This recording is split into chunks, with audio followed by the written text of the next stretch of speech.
je serai accompagné par notre invité Thomas qui va partager sa vision du solaire au quotidien et les bénéfices de pilotage intelligent. Salut les amis et bienvenue sur Ecorada Malin. Aujourd'hui, on va faire le point sur mon installation solaire. Comme vous avez pu le voir, j'étais l'invité du webinaire Solax France. La question qu'on se pose, c'est est-ce que les 13 panneaux solaires que j'ai mis sur le toit, mon onduleur, mes batteries, tiennent vraiment leurs promesses? Eh bien, c'est ce qu'on va voir aujourd'hui après un an d'utilisation. Je vous donne un petit bout de chiffre tout de suite. J'ai économisé 745 € sur un an. Mais attention, la réforme des tarifs heure pleine, heure creuse d'Enedis risque de tout gâcher. On va voir mon retour sur investissement actuel et pourquoi je vais bientôt devoir investir dans un petit module supplémentaire qui va me faciliter la vie. Alors, pour commencer, un petit rappel de mon installation.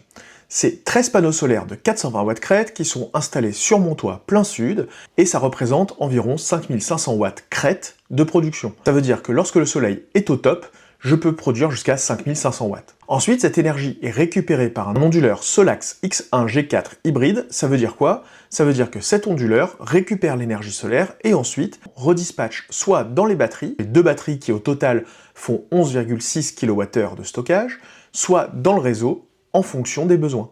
Alors quand je dis dans le réseau, je ne réinjecte pas, parce qu'aujourd'hui j'ai pas de contrat de réinjection, je renvoie dans ma maison, en fonction des besoins, l'énergie solaire pour pouvoir ne pas utiliser de l'énergie qui vient du réseau public. La question que vous allez me poser, c'est combien ça coûte? Eh bien, j'en ai eu pour 6500 € de matériel. J'ai tout installé moi, et on va voir un peu comment j'amortis ça. Comme je vous le disais, j'ai acheté pour environ 6500 € de matériel, et finalement, avec une économie générée cette année en réel de 745 €. D'où je sors ce chiffre de 745 €? Tout simplement de l'application Solax. Vous avez les économies à la fois en kilowattheure et en euros, et ça c'est très bien fichu, puisque ça va vous permettre de vous rendre compte vraiment de ce que rapporte votre installation solaire. Ce qui est intéressant aussi, c'est de se rendre compte qu'on est sur un taux de rentabilité de 11,5%. Et finalement, on amortit le coût du matériel en un petit peu moins de 9 ans. 9 ans, c'est la moitié de la durée de vie finalement de tout ça. On imagine que tout ça va durer 20 ans. On génère de l'argent et presque 8500 €.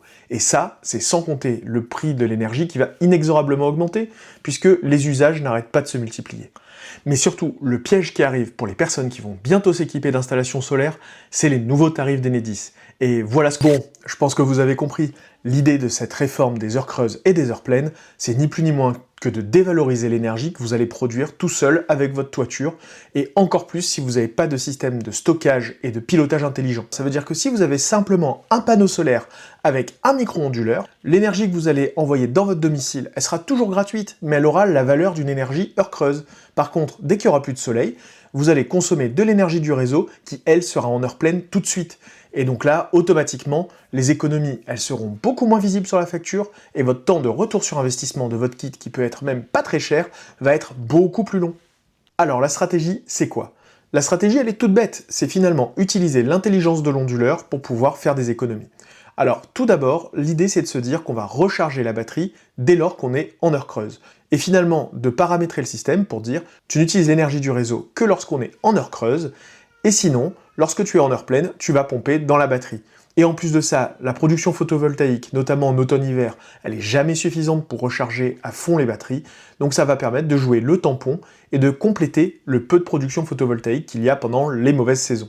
À côté de ça, l'autre innovation de la part de Solax, c'est X-Copilot, une intelligence artificielle à la sauce ChatGPT qui permet de se nourrir de l'ensemble des données du système pour pouvoir proposer des optimisations. Si vous lui demandez en mode texte « J'aimerais consommer moins d'énergie sur le réseau de telle heure à telle heure », il va carrément vous proposer une routine à paramétrer pour faire en sorte que l'onduleur fasse le job.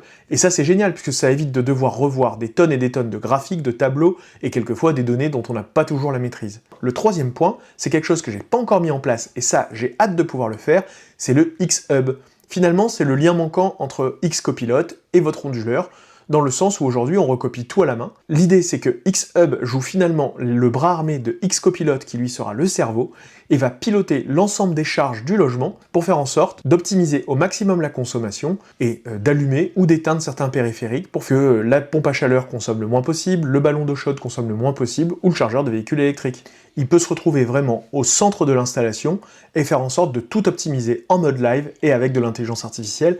Ça c'est super malin de la part de Solax et ça va vraiment leur permettre permettre de prendre un ascendant technologique sur la concurrence. Même si je sais que d'autres fabricants sont en embuscade et préparent des trucs au moins aussi intéressants et quelquefois même sur des systèmes plug and play. Le plug and play, il faut vraiment être sûr de son installation existante. Bon, en tout cas, j'ai pas encore pu mettre la main sur le X-Hub, mais comptez sur moi, dès que je l'aurai installé, je vous ferai un test complet. Bon, vous l'avez compris, le bilan de cette première année est super positif pour moi. Et franchement, je m'attendais pas à produire autant d'énergie en un an, et surtout, générer une valeur d'énergie qui est aussi importante. Et ça va y aller crescendo avec l'augmentation des prix de l'énergie, donc je me demande si je vais pas rentabiliser mon installation en encore moins de temps.